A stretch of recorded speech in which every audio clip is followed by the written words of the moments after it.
Welcome back to the news channel of Nghe An Newspaper and radio and television on YouTube platform. Here, we share and interact with the hottest and newest issues that domestic and international public opinion is interested in. And here are some notable contents.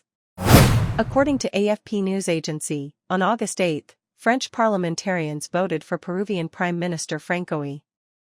A total of 364 parliamentarians voted against him and 194 supported him. The number of 364 abstentions exceeded the threshold of 280 votes needed to overthrow the government. It was Mr. Peru who called for the vote of confidence to seek the support of the National Assembly for the strategy to reduce the budget deficit, which is currently nearly double the European Union's 3% ceiling, and to begin dealing with public debt equivalent to 114% of GDP. He wants Congress to approve a controversial €44 billion, $51 billion, austerity plan that includes scrapping 2 public holidays and freezing government spending. The vote will see Mr. Peru resign after less than a month in office, following in the footsteps of his predecessor, who lost a no-confidence vote in December. Addressing lawmakers on September 8, Mr. Bao said they could topple the government but could not erase reality. The reality would remain harsh as spending would continue to rise and the already unsustainable public debt burden would become heavier and more costly. Mr. Peru is expected to submit his resignation to President Emmanuel Macron on the morning of September 9. President Macron will name a new prime minister in the coming days. The Army Minister Sébastien Lecornu and the Justice Minister Gon Damanin are said to be the front-runners. The problem for Mr. Macron is that after 3 failed centrist prime ministers, the opposition parties are not prepared to give him another chance. The far right and the far left have both said they will immediately call for a vote of no confidence if another centrist prime minister is appointed. The next French prime minister will be no less fierce. The socialists want to tax the rich and reverse Mr. Bac Dong's corporate tax cuts. What the Republicans see as a red flag. As a result, France's fiscal situation is unlikely to be resolved soon. Investors are worried that French government bond yields have risen above those of Spain, Portugal, and Greece, countries that were at the heart of the Eurozone debt crisis. An ELB poll shows that in the event of another snap parliamentary election, the National Front would come in second, with the centrist bloc of Mr. Macron falling far behind. In a recent interview with Tintas on the sidelines of the Eastern Economic Forum 2025 in Vladivostok, Kremlin spokesman Dmitry Peskov said that Western companies could return to the Russian market if they did not support the Ukrainian army and fulfilled their obligations to Russian workers and the state. Mr. Peskov insisted. It would be wrong to say that we do not want Western companies to return. Mr. Peskov said that Western companies that have withdrawn from Russia could still return if they fulfilled their obligations to Russian workers and the government. Mr. Peskov stressed that with these companies, of course, there needs to be careful dialogue, mutual respect, while protecting their own interests.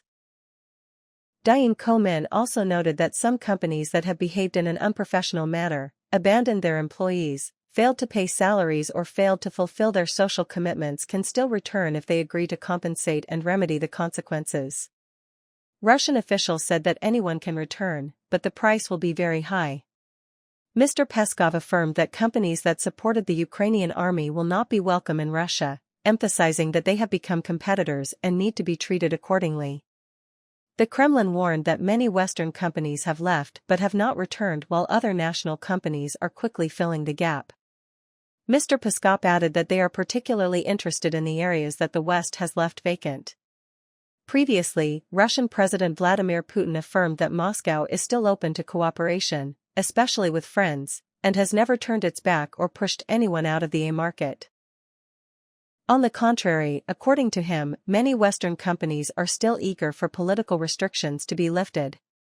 On 8th, Polish and Allied aircraft were deployed in what the Polish Armed Forces Operations Command called a precautionary measure after an airstrike on a Ukrainian area near the Polish border. After recording the airstrike, the Polish Armed Forces Operations Command said the aircraft were operating in Polish airspace. Ground-based air defense systems and precision radars were put on alert. Prime Minister Ban Donnell spoke out about the attack, calling on the United States and European countries to push for an early ceasefire.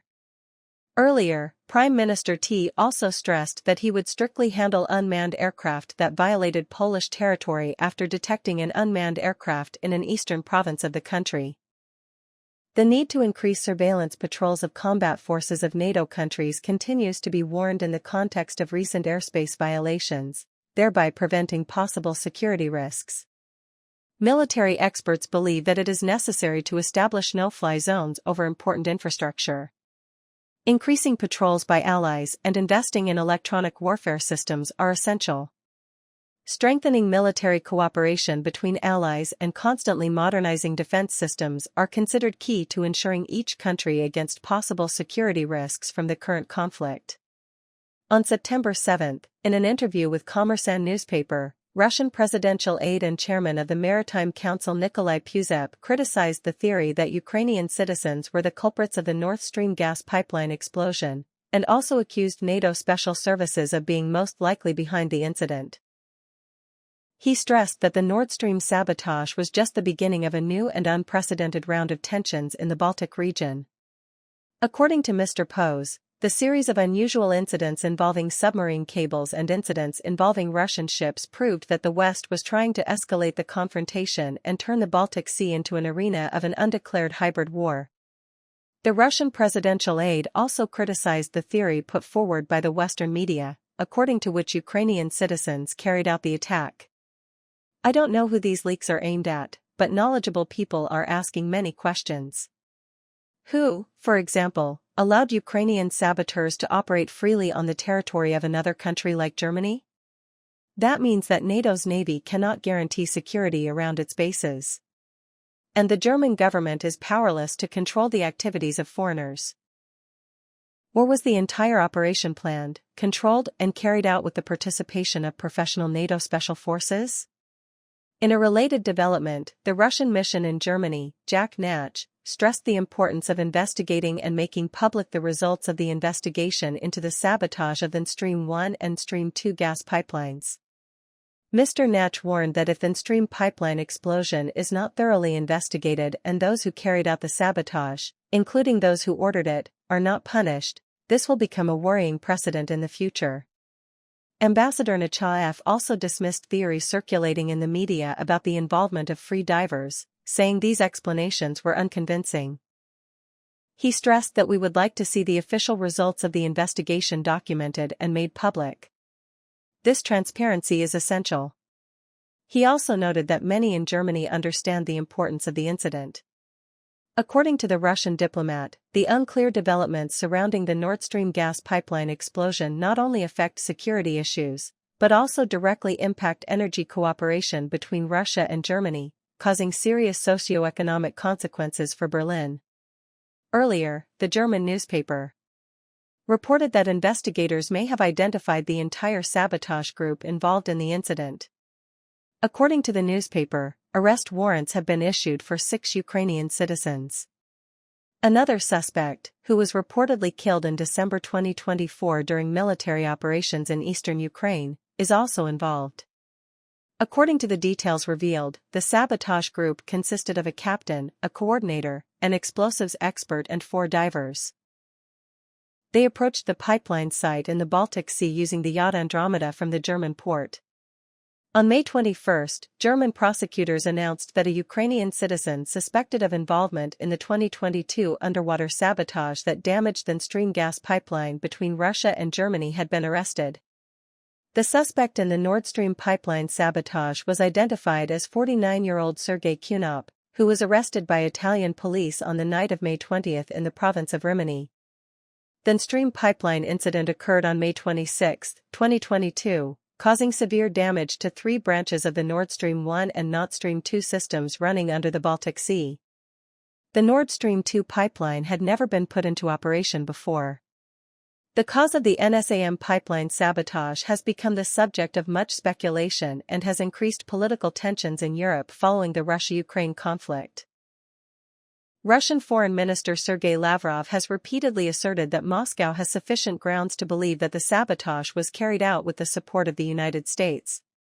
The Russian Prosecutor General's office has opened an investigation into international terrorism.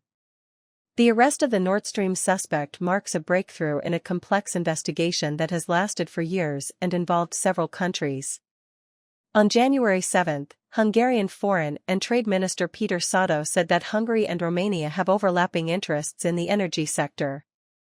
Therefore, the two countries will cooperate more closely in the coming time, not only to ensure national energy security but also to help Europe overcome the current energy crisis. Speaking after a phone call with Bogdan Cu-Ivan, Romania's new energy minister, Hungarian Foreign and Trade Minister Szabo stressed the growing importance of cooperation with neighboring countries in the context of Europe facing energy crises in recent years. According to Mr. Szabo, Romania is a neighboring country that plays an important role in ensuring a secure energy supply for Hungary, and the two countries can support each other in the context of the current energy crisis. Minister Szabo noted that both countries support nuclear energy and have agreed to support efforts to prevent negative discrimination against nuclear energy in the future. In addition, Hungary and Romania are both expanding their gas grid connectivity capacity, which will help Hungary access more supplies from the southeast. On the Romanian side, Minister Ivan said that bilateral energy cooperation will help both countries overcome the challenges related to current supply shortages or disruptions. This cooperation is not only important for Hungary and Romania but also a positive signal for the whole of Europe in the context of the EU facing challenges from diversifying its supply sources. The strengthening of energy cooperation between Hungary and Romania takes place in the context of recent times. Ukraine continues to attack Russian energy infrastructure, including the pipeline that cuts off 3 vital routes of crude oil from Russia to Central Europe, causing new disruptions. According to the analysis paper, with increasingly tight energy infrastructure connections, EU and Romanian cooperation not only aims to ensure national energy security but also contributes to supporting the EU in achieving its strategic goals of securing energy supply and disruption.